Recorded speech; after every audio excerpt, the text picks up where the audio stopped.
The game is to be where you are, be it honestly and as consciously as you know how. Watch the latest Ram Dass documentary film, Becoming Nobody, on Gaia.com. Of course, there was fear in losing that familiar identity.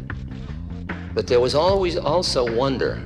The Gaia.com library supports you with transformational content. See it for yourself and go to Gaia.com/BeHereNow and check out the Be Here Now playlist, curated just for you. Visit Gaia.com/BeHereNow and start your free trial today.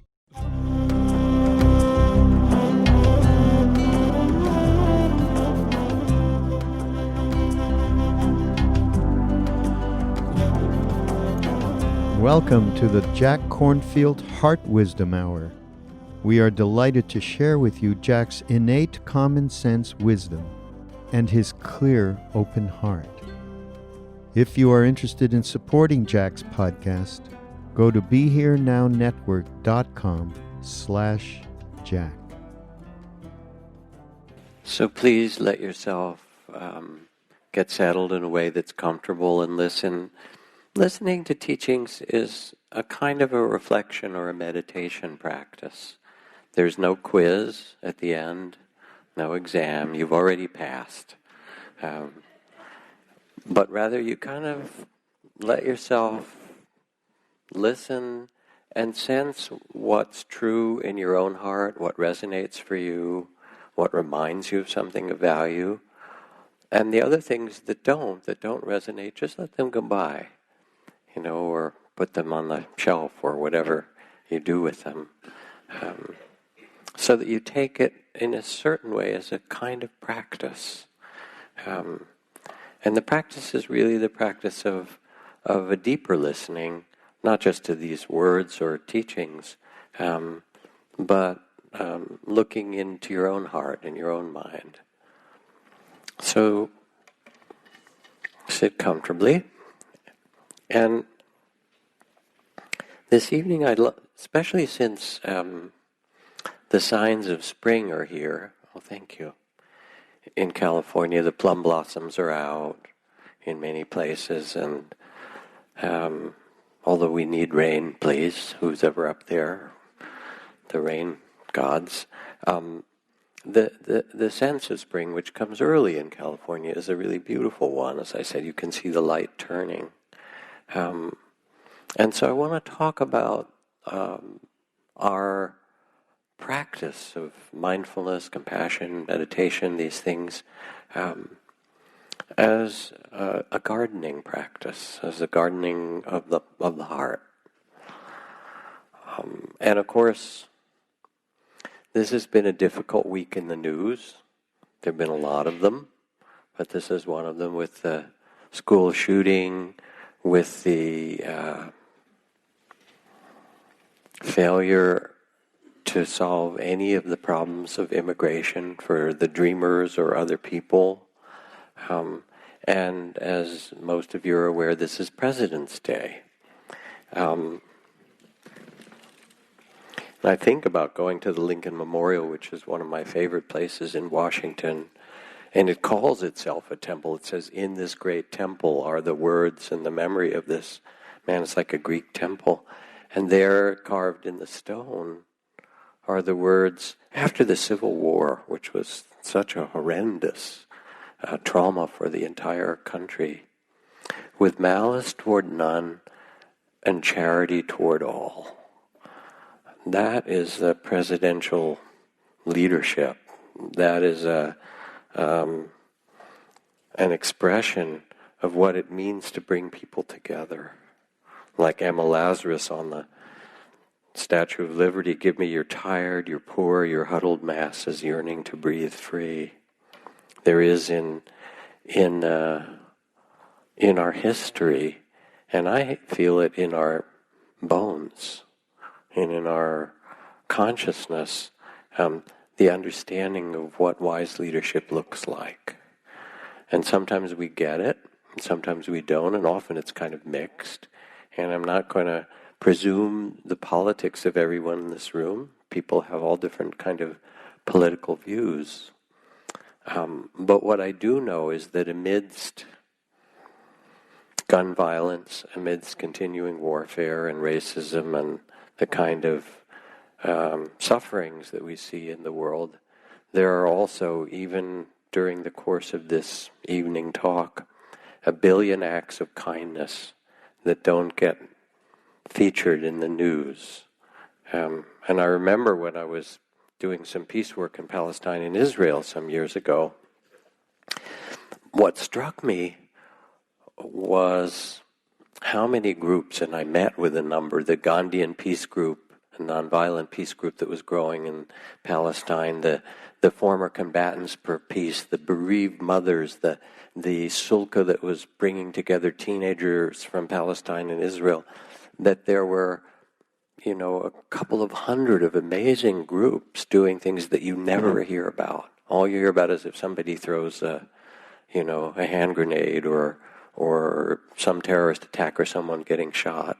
And the news is kind of a race to the bottom of the brainstem, basically. Let's try and scare people, and then they'll be frightened and they'll vote for us. It's more or less how politics seems to work. But it's not what President's Day celebrates. I think we have it. I think, isn't it sort of combining Lincoln and Washington stuff from my childhood? We used to have separate President's Days, remember. It is really a celebration of human possibility. And for us, no matter what happens outside, that is what we have to carry as a vision and a possibility in our hearts. Now, here's the paradox. As human beings, we are made of stars, and we're made of mud. And we carry all of these possibilities within us. Zen Master Suzuki Roshi said, "You're perfect just as you are. And there is still room for improvement." Right? And part of what we need to understand is how to cherish ourselves and how to be real with ourselves and life as it is. And at the same time also understand in this paradoxical way that there is still greater possibilities for each of us and for the collective of compassion, connection, understanding, and so forth. And we all know this. In the kind of Buddhist language, they talk about sudden and gradual enlightenment. Maybe we'll get to enlightenment tonight, maybe we won't, but let's just call it sudden and gradual awakening. And we've all had it, actually.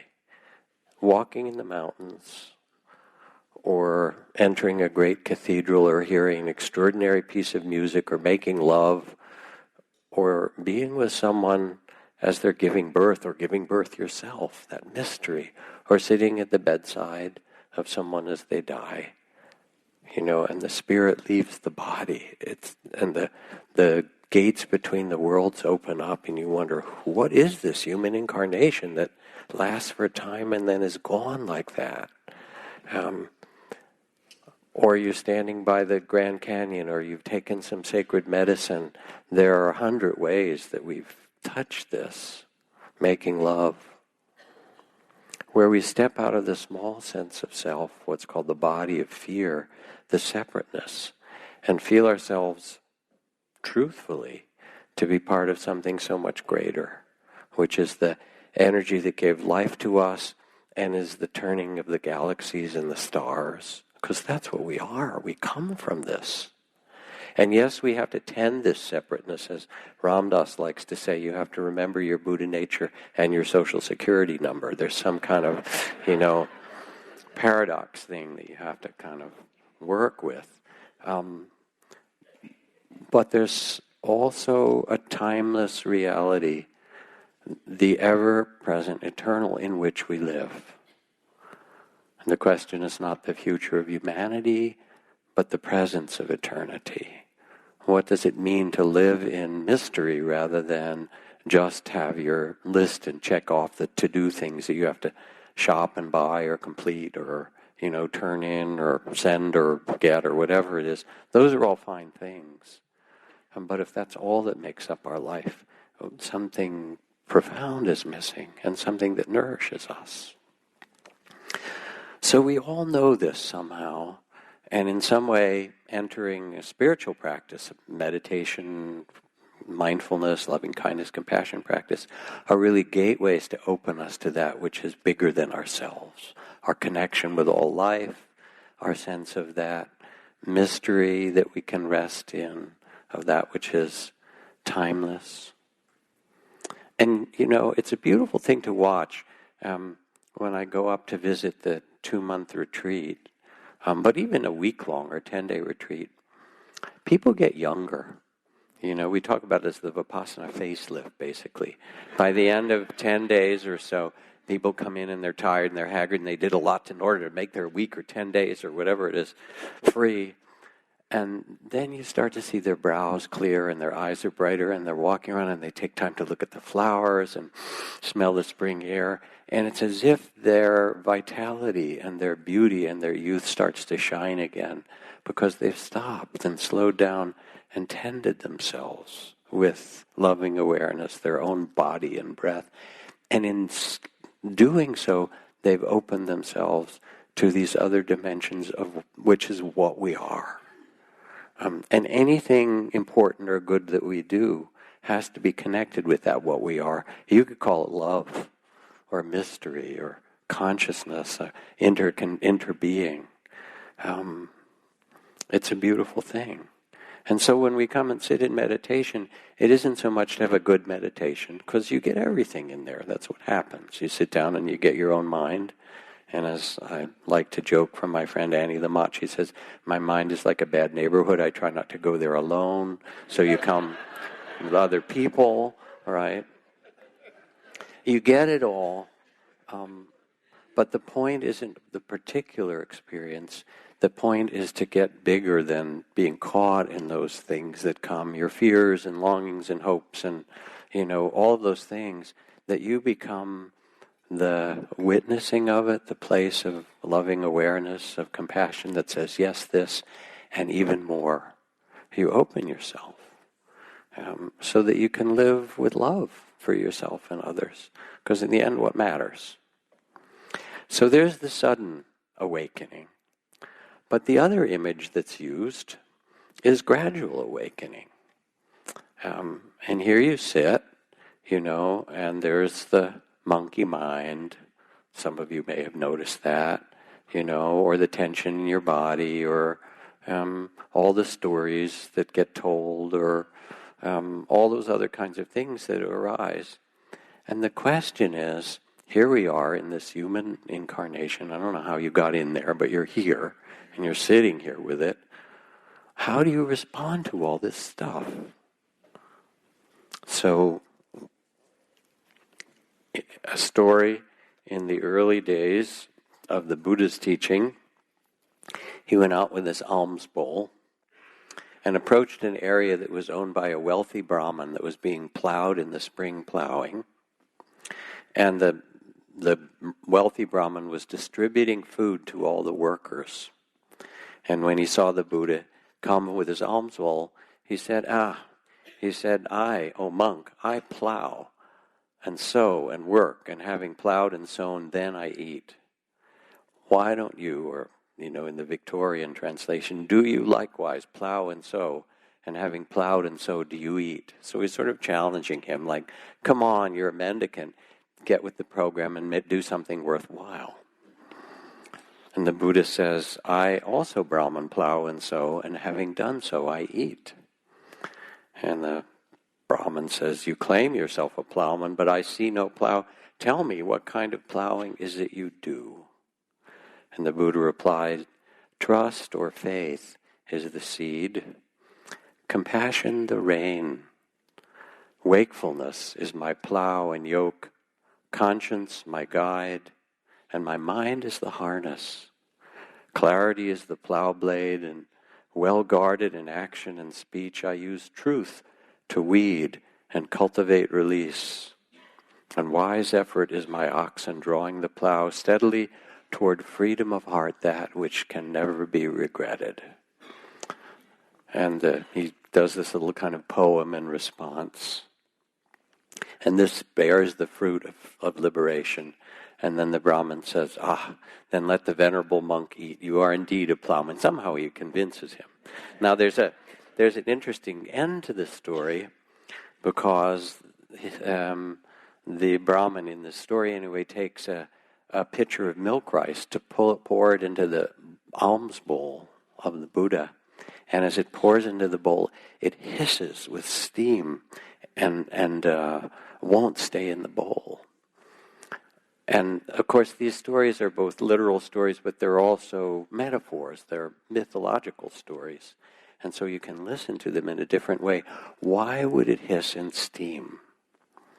If any of you have ever had the joy of being in a field that's been plowed and touching the plow blade after it's cut a long furrow through the field, it gets very hot. The iron gets really hot. And so here's the Buddha's alms bowl. You want to give me something? Let me show you something, dude.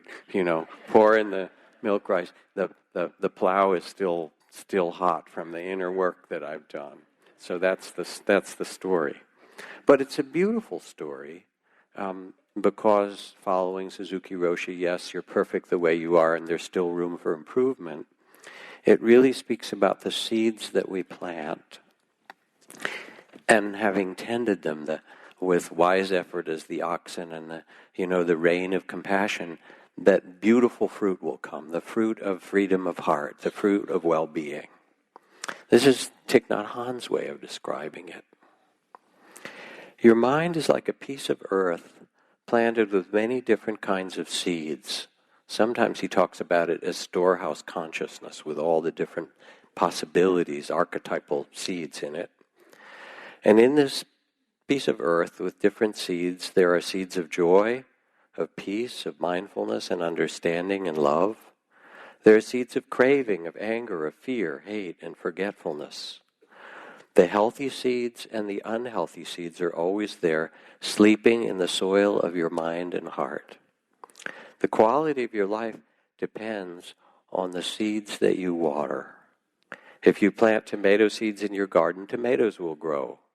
Just so if you water a seed of peace in your heart and mind, peace will grow. When the seeds of happiness in you are watered, you become happy. When the seed of anger is watered, you will become angry. The seeds that are watered frequently are those that will grow strong.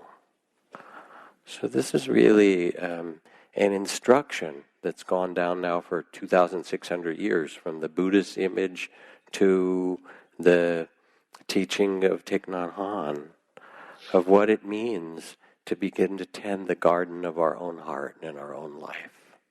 Because nobody else can tend it for you, as you probably have noticed. They try online, but it just doesn't work,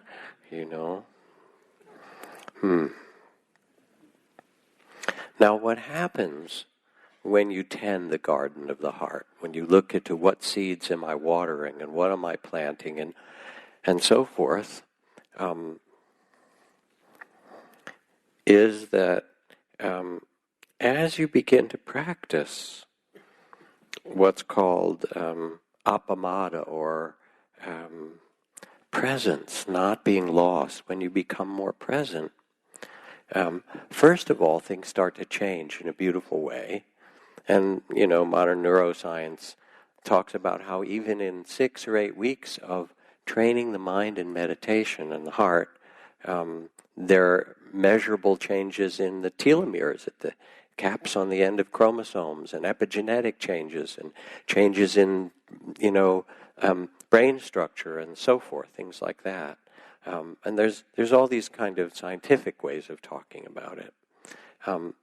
But basically what happens is that you become present for your experience, and you relate to it in a different way. You don't just get lost in it. When anger comes, you don't just water the anger and get lost in it, and when longing comes, you don't just follow that story. That there grows instead a capacity for spaciousness and perspective and some peacefulness. You begin to water the seeds of peace and presence and mindfulness as you do, step by step. And step by step, in this part of the teaching, the gradual teaching, is the game. My beloved friend and teacher Mahagosananda, who was the Gandhi of Cambodia, nominated for the Nobel Prize a whole number of different times, even though he was a scholar who spoke 15 languages and so forth. After the Cambodian Khmer Rouge genocide, he led peace marches, peace walks really, from all the refugee camps on the Thai border, which had hundreds of thousands, maybe 1 million people.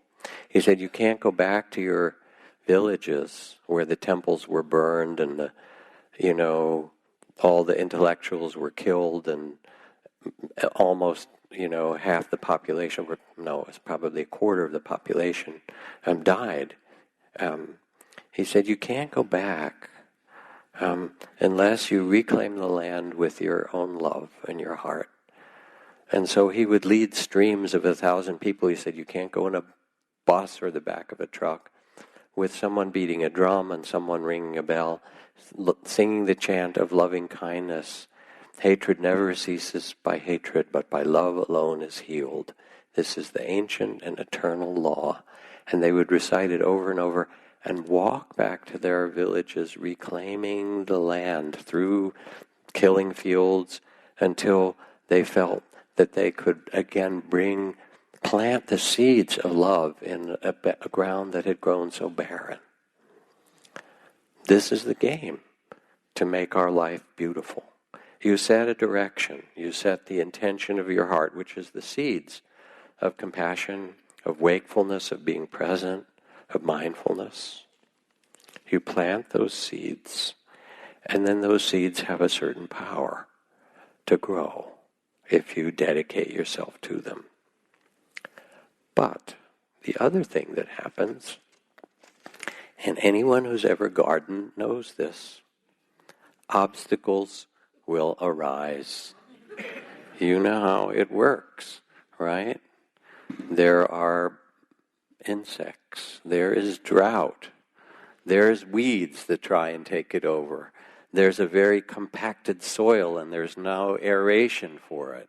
I don't need to take you in hand to the local nursery, but they would sort of read you the litany of things that you have to tend to make the garden really blossom and bloom. And this is true in any enterprise we do. You know it in parenting, in love relations, in business. You plant this, you say, I'm going to start a business. Let's say your business is your garden. And then you hit the obstacles, right? Not enough capital. Key employee quits. The market changes. Interest rates rise. Competition becomes stiffer. The supplier gets bought up. All this stuff happens, Anybody who's a business person, you know this. You set your direction, you plant your seeds, and then you tend the obstacles, and you keep going. In parenting, first they just want to put everything in their mouth, right? And hit each other with blocks, and then they fall off their bicycles and, have injuries. And then you have to socialize them to play with each other, right? And then they have to go through middle school. Oh my God. There's puberty and teenage angst, and then sexuality and cars and alcohol and drugs and independence. It's rough, right? For everybody. It's totally wonderful. I just couldn't be happier being a parent. And, there's obstacles, right? Social change. The same kind of thing. You look around and you say, this is crazy. We're solving our world problems with war. In kindergarten, when kids hit each other with blocks, you say, use your words, right? Why couldn't that go up a little bit to the adult level? There's racism, which is insane. Let's see, what color are you? You're brown, you're pink, you're, give me a break. It makes no sense. There's children starving today, and they're grain elevators with food, more than we know what to do with. And it's not, 10% of what we spend in the world on military weapons, and we are the great military weapon supplier of the planet, would feed every hungry woman and child and man on the earth. What are we doing? So you say, all right, we have to do something about it. But when you try to do social change, what do you encounter. Political obstacles, doubts, financial problems, squabbles between people. All the best activists, they fight with each other at certain times. Not all of them, but you know how it goes, right? Because they're activists in there. So you have to meet the obstacles. And in love, it's the same. You know, you seem compatible at first. You fall in love, it's just great. And then that little disappointment starts to creep in, the shadow side, because you imagine them to be a certain way, and then it turns out that they're messier, or more irritable, or anxious, or judging, or controlling, or addicted, or whatever it is. And oh my God, I thought you were like this person, but I didn't realize I was getting the whole catastrophe, right?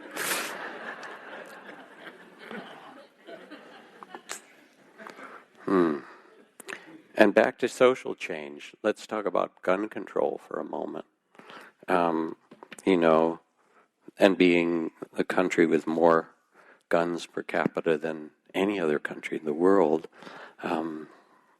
there has to be something sensible. And I think about the children, because I actually believe that what's happening now with the young people from Florida may be a game changer.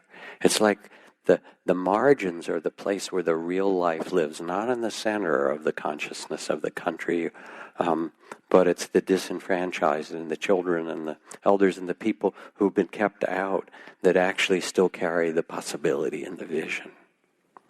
A poem from my friend Jane Hirschfield in Mill Valley, great poet. She writes, "The dead do not want us dead. Such petty errors are left for the living. Nor do they want our mourning. No gift to them, not rage, not weeping. Return one of them, any one of them, to the earth, and look, such foolish skipping, such telling of bad jokes, such feasting, even a cucumber, even a single sesame seed, a feast." You know, we have to treasure life and the life of our children more than our guns. We have to treasure this earth in ways that we haven't before. And yes, there are obstacles, and that doesn't mean that we stop doing whatever we think is really right. So there we are, obstacles that come, and guess what? Your spiritual practice is basically a practice of, as you garden, working with the obstacles. And the first question is, what are you going to devote yourself to? What are the seeds that you want to plant? If somebody said to you this year or this decade, would it be seeds of kindness? Would it be a peaceful heart? Would it be seeds of mindfulness? Seeds of compassion and care for yourself? Seeds of compassion and care for others around the world? What are the seeds you would plant? Seeds of love. What will you devote yourself to? And then, as you begin to meditate, which is like training wheels for living with some consciousness, your body tension and the untamed mind and the unfinished business of the heart and the grief that you carry and the ocean of tears that make up human life, because you're a human being and you carry a certain measure of the sorrows of the world, and the radiance of your heart, all these things will arise. And what do you do with them? Just as the water jar is filled drop by drop, so let those who are wise fill themselves moment by moment with goodness. This is from the Buddha. And the goodness is, no matter what arises, can you meet it with compassion? No matter what arises, can you become spacious and peaceful and not so lost and caught up and reactive? Not because you're supposed to, not because it's a grim duty, but it's actually an invitation to return to your own Buddha nature, to who you really are. And what's important somehow in this is to stay connected with the seeds that you plant. As a farmer channels water to their land, so the wise ones direct their own heart and mind. Again, from the text of the Buddha. This last week I went to a lecture at LMU in Los Angeles at Loyola Marymount, given by a friend and a really wonderful man named Father Greg Boyle, who's written a couple of bestsellers, and I can't commend his books to you enough. The Tattoos on the Heart is the first of them, if you haven't read it. And he's the founder of Homeboy Industries in Los Angeles. And for 25 years or more, I don't know how long, 30 some years, he's been working with kids coming out of gangs. And so they have Homeboy Bakery and Homeboy Cafe, and they have all kinds of services for the city, removing tagging and graffiti. They've got all kinds of businesses. But mostly what his work is to tend the soul and the spirit of these young men and young women who, in many cases, don't really have a family or don't have a safe place to live. And so they join a gang because that's what's there. But they also know that it's tremendously destructive, you know. And so he talks about it, and it's so much in his book. So I really recommend it to you. Part of it, he kind of keeps notes of the kind of strange malaprops and language that some of his homies like to use. For example, you know, one of the young guys who'd been working with him for a while, and he sends out to talk about Homeboy Industry, came in one day and said, "I'm really learning how to do public speaking. You know, you have to be self-defecating."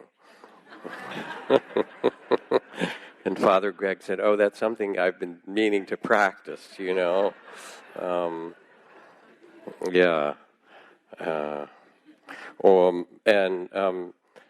He describes one day after working for a long time with a whole group of young men who'd come in, tattooed, and trying to figure out whether they would get out of the gangs or not. And some of them come and go, and it takes 4, 5, 6, 8 different times before they really can land at Homeboys. And he said, well, after a long day, another father and I finally went upstairs. We were reading the paper and just having a quiet time and a cup of tea. And there's loud, insistent knocking on the door, and we kind of know who it is. It's this very insistent person who's homeless and difficult and comes around often needing stuff. And it's like, okay, after a day. And finally the other father gets up and says, all right, I'll answer it. And he's there for like 20 minutes, and then he comes back. Father Greggs looks up and says, so who was that? He said, it was Jesus in his least recognizable form. You know, so you got to have humor about this for it to work.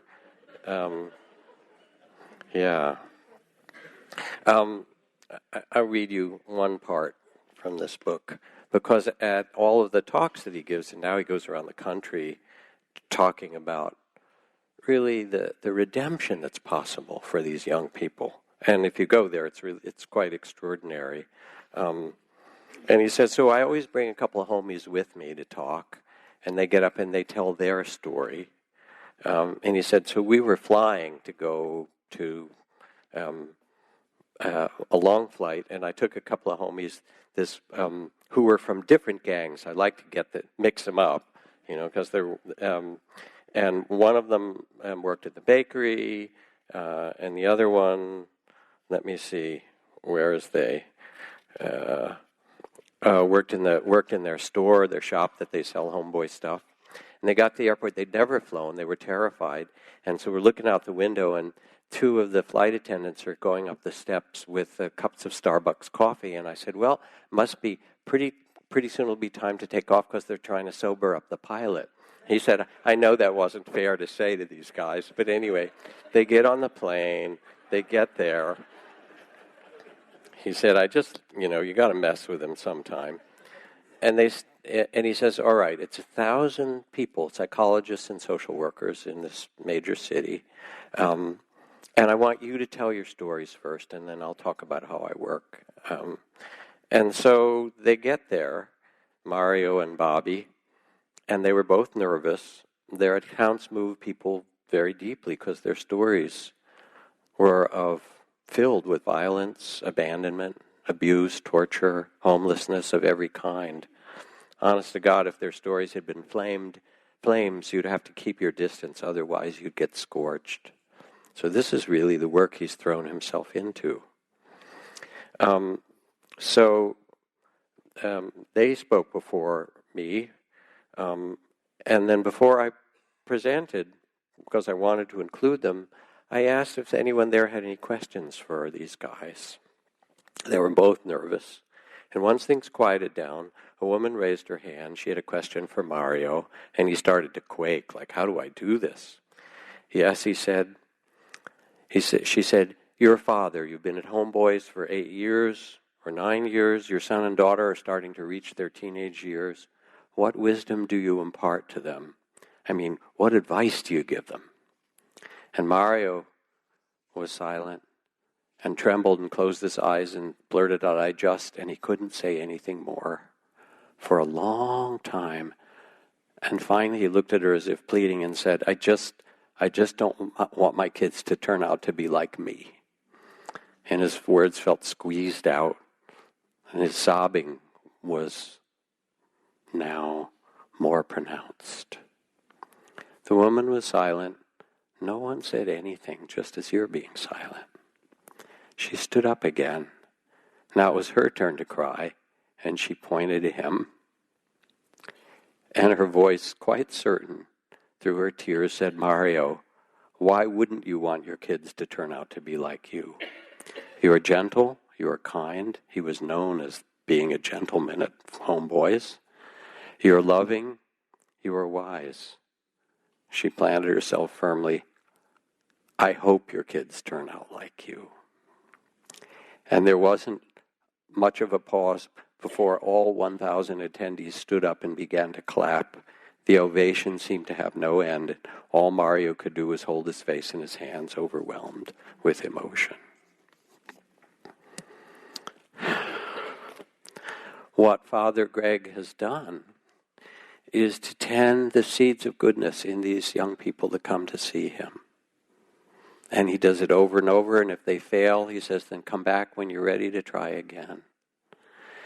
And this is what our human life is about, to direct ourselves towards something that has some nobility to it, that's honorable and moving to our own heart and beautiful, to plant those seeds and stay connected with them. Now, the great thing is that you have good seeds to plant. That is born in you. And as Henry David Thoreau says, though I do not believe a plant will spring up where no seed has been, I have great faith in a seed. Convince me you have a seed there, and I'm prepared to expect wonders. And you have in you the seeds of great compassion. You have in you the seeds of wisdom, the seeds of kinship with life, of care for others.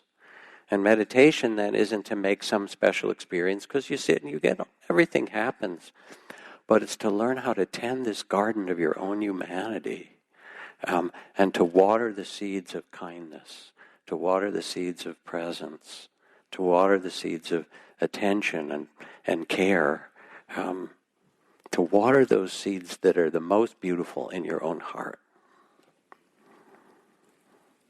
As the bee gathers nectar and perfume from the flower without marring its beauty, so let the wise one move through this world, harming none and bringing blessings to all. When you tend the seeds in your garden and the flowers and the fruits and the vegetables bloom, you become like that image of the bee tending what's beautiful, bringing forth in yourself and those around you what you value without harm. Now here's another really important thing to keep in mind for spiritual practice. The idea is not to make a perfect garden. You know, one of those photos in House and Garden, the coolest garden in Marin County or something like that, which it's sort of like all the photos on the covers of magazines of models, the most handsome or beautiful human being you've ever seen, taken in the best light, and then touched up. Nobody looks like that. That's true, And no garden looks like that except on that day when everything's taken out and they get the photographers and the light right. That is not the point. On a spring day in the best angle, they don't show you the compost pile and the weeds and the things like that. But to take, we have these ideas of how it should be. I remember this cartoon, two little fish swimming in the water. One says to the other, I want the whole thing, the glass bowl, the little white castle, the blue pebbles, right? We have these ideas, they're crazy, about how it should be, right? Instead of trying to make an ideal of your life, which you've already failed, that. We all have. Let's be serious about it. As Zen Master Ryokan said, last year a foolish monk, this year no change, right? So here you are. The idea isn't to make a perfect garden, but to take your perfectly human circumstance, your emotions, your thoughts, your body, for better and for worse, and bodies are always for better and for worse. Figure it out, right? In your mind. To take your relationships, oh my God, right? And your family. Remember, Buddha and Jesus had trouble when they went back to their family too, so just keep that in mind. To take your perfectly human circumstance and use that for wakefulness and compassion and steadiness and letting go and learning to trust. There's no other place to do it, no other way to do it. So, let's see. Alan Chadwick was a famous gardener at the UC Santa Cruz, who was one of the founders of the modern environmental movement. And he gardened by growing soil to grow plants. And what he meant by soil was different from the Earth's surface that you or I usually mean. I think he meant the power in the universe that could be concentrated in garden to capture cosmic magic. Chadwick grew soil and planted seeds based on relationships that existed between the earth, its moon, the sun, the other planets, the weather, the way doves in the area coo, the mist in the trees, and everything you could imagine. When winter was bleak, he'd sing about the energies underneath the surface of the earth. Underneath, the seeds are full of life. This very moment, the seeds are waking up. They're pushing up to the sun. The doves are singing, coo, coo, life. Once, Professor Chadwick took his class to a junkyard lot that was full of rusted-out cars, broken glass, chunks of cement, sand, and lots of abandoned trash. He asked the owner if his class could use the lot for an experiment to grow flowers and vegetables. The owner said, sure, but you're crazy, that soil's dead. The garden later became famous for its extraordinarily delicious vegetables and gorgeous flowers. This is the tending that you can do in your own life, moment by moment, person by person. And it's not about being idealistic. As my teacher in the monastery would say, on a super hot, sweltering day or a freezing cold day or a day when we got very little food in our alms bowl, he said, conditions are perfect for awakening. They are. Now, you don't want to try so hard. It's not about striving. It's really about tending. You don't pull the leaves of the flower open for it to blossom. You water it. You tend it. You let the sun shine on it. Especially in this time of managed care, more emphasis seems to be placed upon medication and the quick amelioration of symptoms, short-term work, and privatized profit-making clinics, than upon the lovely and mysterious alchemy that comprises the healing chords between and within people, the chords that soothe our terrors and help us to be whole. That's from Lauren Slater. And it's true in medicine. There's something that needs to be tended in addition to the body that we know about. And it's true in our relationships. It's true in the society in which we live. So it's not about making it some kind of grim duty, but actually it's an act of love. And that's kind of the game in the end. If your spiritual practice isn't an act of love, it's somehow gone down the wrong track. It's planted the wrong garden. So you get comfortable with your life. This is what you got. I mean, you can change it. You can change your job, you can change where you live, and so forth. But the big change that needs to be tended is really the change in the heart. Because wherever you go, there will be people that are difficult. You know they're waiting for you. Right? And yet, the teachings are an invitation to freedom of heart. The text begins, Swakato Bhagavata Dhammo Sanditiko Akaliko Ehipasiko Opanayako Pachatangve Titapuin Yuhiti. The Dharma is an invitation to freedom. It's immediate, here and now, open-handed, offered to all, a freedom that can be found only and just where you are. Now, what's also true as you sit, as you practice, is you can't measure it very well. How am I doing? Some days you think you're doing splendidly, and then something happens, and you feel like you're the great spiritual failure, right? And then you tell stories about it. But it's more like being on a boat on the ocean. If you're on a river, you watch the shore go by, but if you're out on the ocean, you actually can't tell exactly where you are, and there is no spiritual GPS. I'm sorry to tell you about this. Instead, what you get to do wherever you are is tend your garden, is plant the beautiful seeds. This from Wendell Berry, our great poet and environmentalist. He writes, "So, my friends, every day do something that won't compute. Love the world. Work out of love for nothing. Love someone who doesn't deserve it. Invest in the millennium. Plant sequoias. Put your faith in the 2 inches of humus that will build under the trees every 1,000 years. And go with your love to the fields and lie down in the shade and rest your head."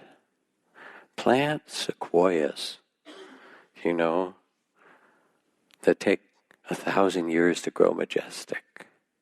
So there you are.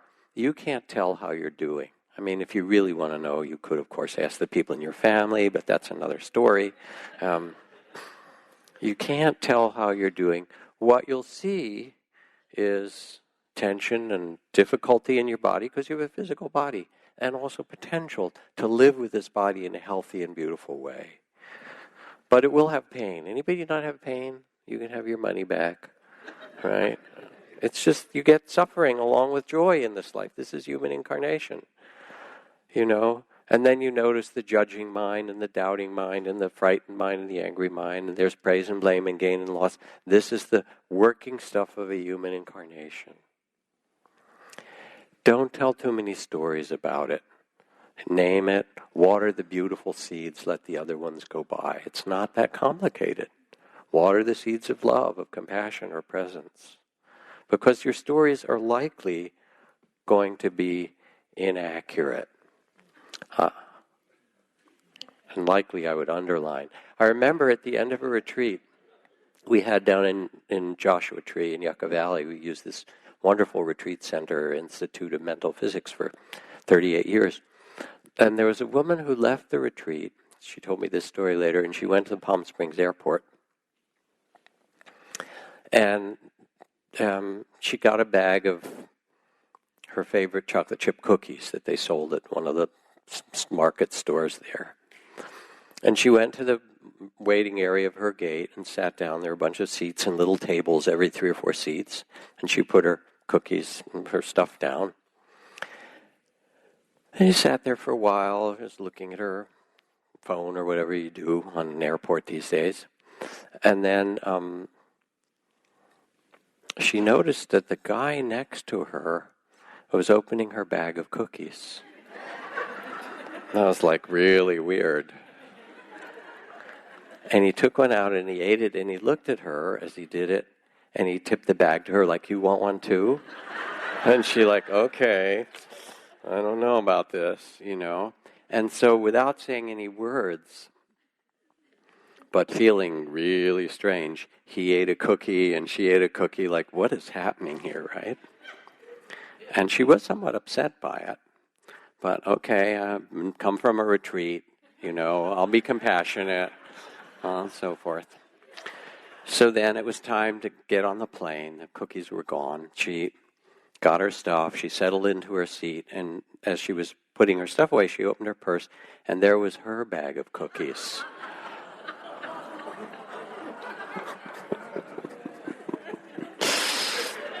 Yeah, Don't put too much stock in the stories you tell about yourself in the world. There's always another point of view. Yeah. And then you see, you are the Buddha, but you're embarrassed Buddha, chagrin Buddha, foolish Buddha, as Ryokan said, this year no change. Or happy Buddha and sad Buddha, sun Buddha, moon Buddha. You contain all of these. And you rest in the mystery of being alive, this amazing thing that you have this life and you get to shape it. You get to make something beautiful out of it. And I think that's why, in a certain way, why people have helped to build this place at Spirit Rock, not as a monument to something, but really as a place just that's a reminder of how magnificent you are and what you can be and what beautiful seeds you can plant and how you can tend them. And that you can trust this. Pablo Neruda says, you can pick all the flowers, but you can't stop the spring.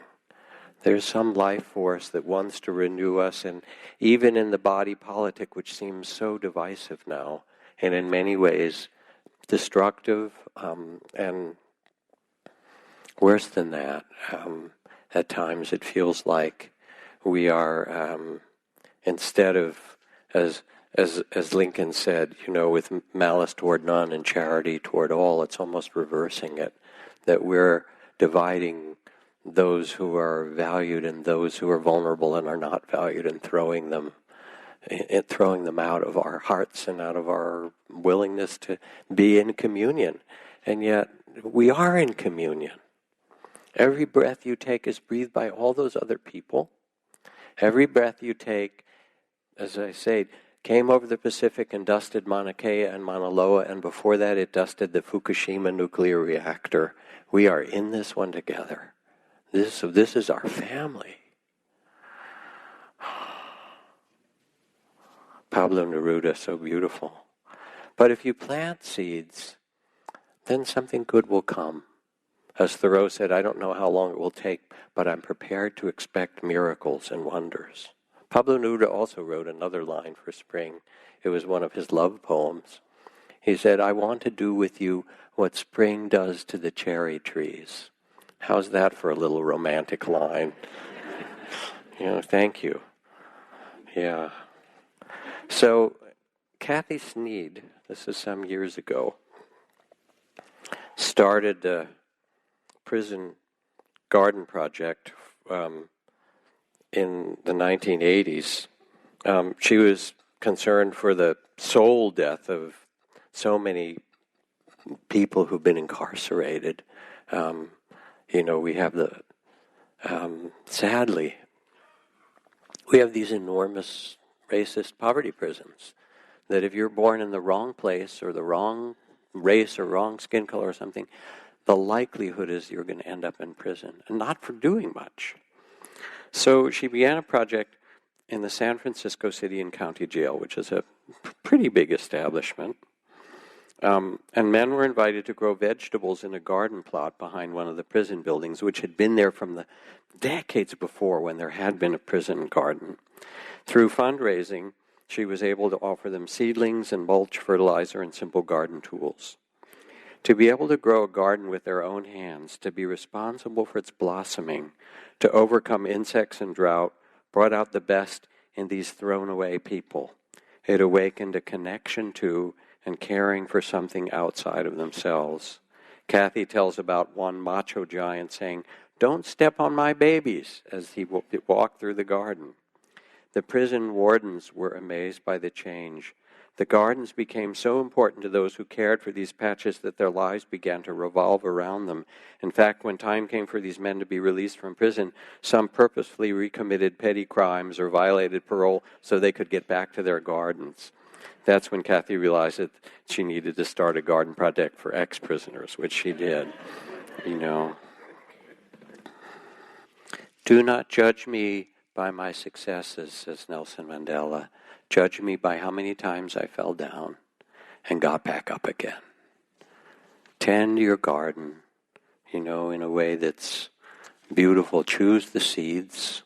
Even as we speak, as you listen tonight, you know what the seeds are that you really would most want to plant in this incarnation and in this life. And then water them with your attention, with your dedication, with your devotion, and with a blessing from John O'Donohue, wonderful poet. He writes, "On the day when the weight deadens on your shoulders and you stumble, may the clay dance to balance you. And when your eyes freeze behind the gray window and the ghost of loss gets into you, may a flock of colors, indigo, red, green, and azure blue, come to awaken in you a meadow of delight.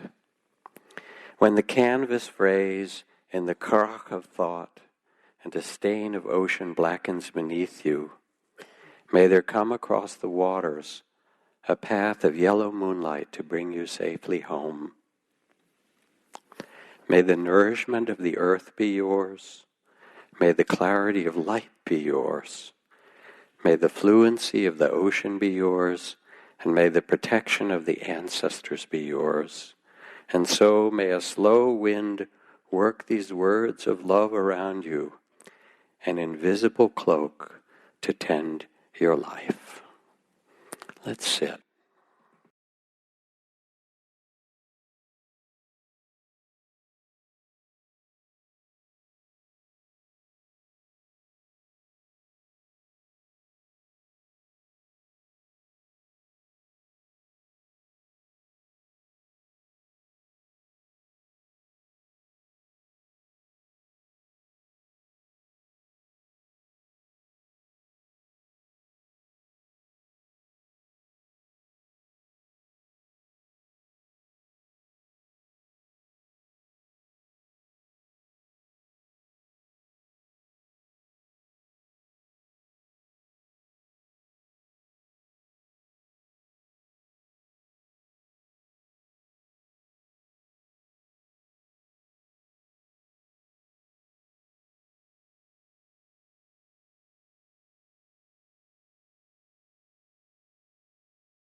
One more thing, a reflection that came as we were sitting quietly.